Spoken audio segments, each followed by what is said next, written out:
যুক্তরাষ্ট্রে বৈধতার নথিপত্রহীন অভিবাসীদের ধরতে অভিযান অব্যাহত রয়েছে।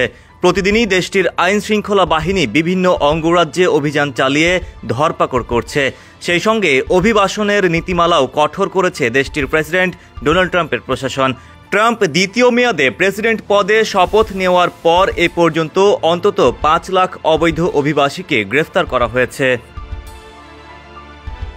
যুক্তরাষ্ট্রের স্বরাষ্ট্র নিরাপত্তা বিভাগের বরাত দিয়ে মঙ্গলবার তুরস্কের গণমাধ্যম টিআরটি ওয়ার্ল্ড এ খবর জানায়। এর আগে ফ্লোরিডা অঙ্গরাজ্যে এক সংবাদ সম্মেলনে মার্কিন স্বরাষ্ট্র নিরাপত্তা মন্ত্রী ক্রিস্টি নোয়েম জানান, গত জানুয়ারিতে প্রেসিডেন্ট ডোনাল্ড ট্রাম্পের ক্ষমতা গ্রহণের পর যুক্তরাষ্ট্র জুড়ে 4,80,000-এর বেশি অবৈধ অভিবাসীকে গ্রেফতার করা হয়েছে। তিনি দাবি করেন, গ্রেফতারদের 70% বিরুদ্ধে ফৌজদারি অভিযোগ রয়েছে অথবা তারা ফৌজদারি অভিযোগে অভিযুক্ত হয়েছেন। বান্ডেল থাকলে প্রতি সেনমানিতে টাকা বাঁচবে। বিকাশ সেনমানি বান্ডেল কিনে জিতুন প্রতি লেনদেনে। গত বছরের শেষ দিকে ট্রাম্পের নির্বাচনী প্রচারণায় অভিবাসন নীতি কঠোর করা এবং অবৈধ অভিবাসীদের বিরুদ্ধে অভিযান চালানো একটি গুরুত্বপূর্ণ বিষয় ছিল। ট্রাম্পের ভোটারদের সিংহভাগের মধ্যেই অভিবাসন বিরোধী মনোভাব রয়েছে।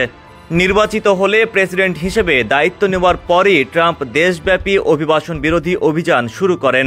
এ অভিযানে এমন অনেককে আটক করা হয় যারা দীর্ঘদিন ধরে যুক্তরাষ্ট্রে বসবাস ও কাজ করে আসছেন। জোরপূর্বক ও অপমানজনকভাবে তাদের নিজ নিজ দেশে ফেরত পাঠানো হয়।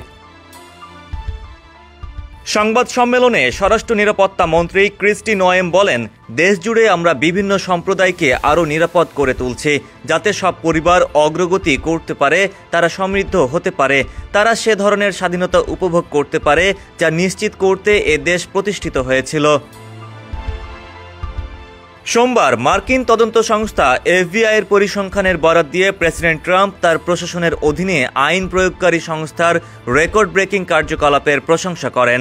সহিংস অপরাধ, মাদক আটক ও শিশু সুরক্ষা অভিযানে সাফল্য পাওয়ার দাবি করেন তিনি। সামাজিক মাধ্যম ট্রুথ সোশ্যালে তিনি লেখেন, আমার প্রশাসনের অধীনে এফবিআই একটি অবিশ্বাস্য কাজ করছে। গত 20 জানুয়ারি থেকে 28,000-এর বেশি অপরাধীকে গ্রেফতার করা হয়েছে। ডেস্ক রিপোর্ট, সমকাল।